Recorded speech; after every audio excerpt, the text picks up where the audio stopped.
of Energy for fiscal year 2020. Mr. Secretary, it is good to have you back in front of the committee again. We appreciate it. It seems like it's been a really quick year, at least maybe for me. I would imagine for you as well. So we're back with a conversation again about the budget. In looking at the budget, actually many parts of this look familiar to where we were last year. I am pleased to see the President's budget seeks to increase funding to address vulnerabilities in our electric infrastructure. Ensuring the cybersecurity and resiliency of our nation's grid is really a top priority for many of us here on this committee, so it's good to see your priorities here as well. These issues also fall squarely in our jurisdiction, which is why we've devoted significant time to these challenges, including in the area of electromagnetic pulses and geomagnetic disturbances. So again, it's good to see the department focus so keenly on them.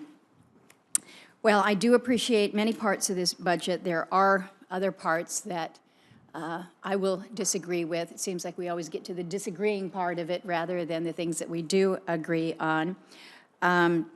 But there are significant areas. Your focus on national labs, on the advanced nuclear, on the exascale computing, the quantum information science. These are all matters that have come before our committee that we've enjoyed some success in moving them out, moving legislation out.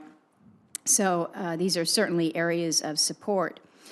But we've been also talking a lot in this committee this year about the issues of climate, what we can be doing to reduce emissions more broadly, what we can do to enhance our efficiencies, to reduce costs for power generation, and really just be better environmental stewards. So I think as we talk about those opportunities moving forward, and we had a chance in the Appropriations, Energy, and Water Subcommittee last week with Chairman Alexander, who chairs that Approach Subcommittee, talking about his Manhattan challenge for us, if you will. But so much of what he has outlined in terms of ways that we can make an impact really lies squarely within the Department of Energy. So it is somewhat disappointing to see the budget request again putting programs that promote energy innovation and cutting-edge science on the chopping block.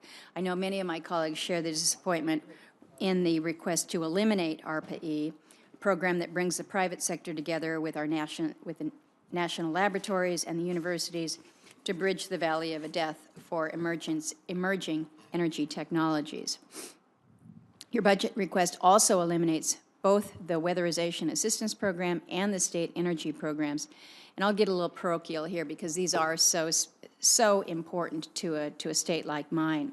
I do appreciate the efforts of the department to work with Alaska Native villages so that they and tribes across the country can access the Tribal Energy Loan Guarantee Program, but I'm troubled that the budget request proposes to eliminate that program just as it's now getting off the ground.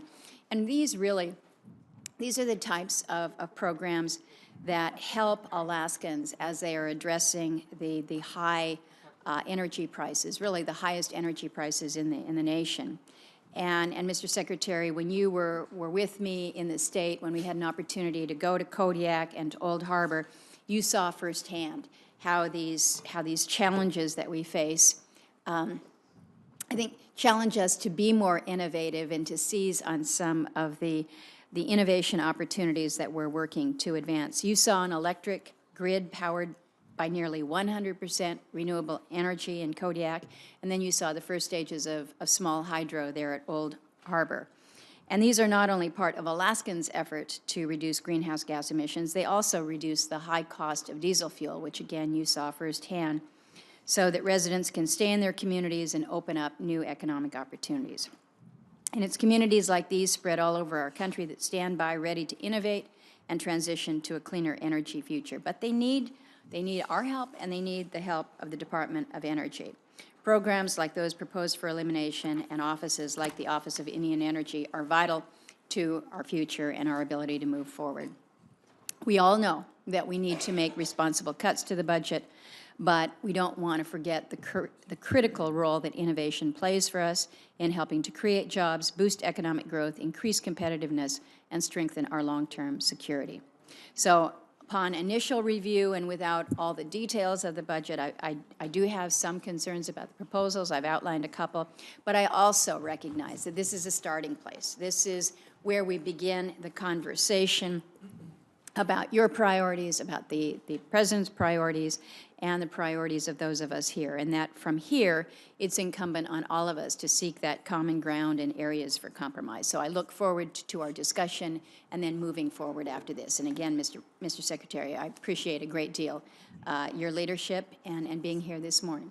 Senator Manchin.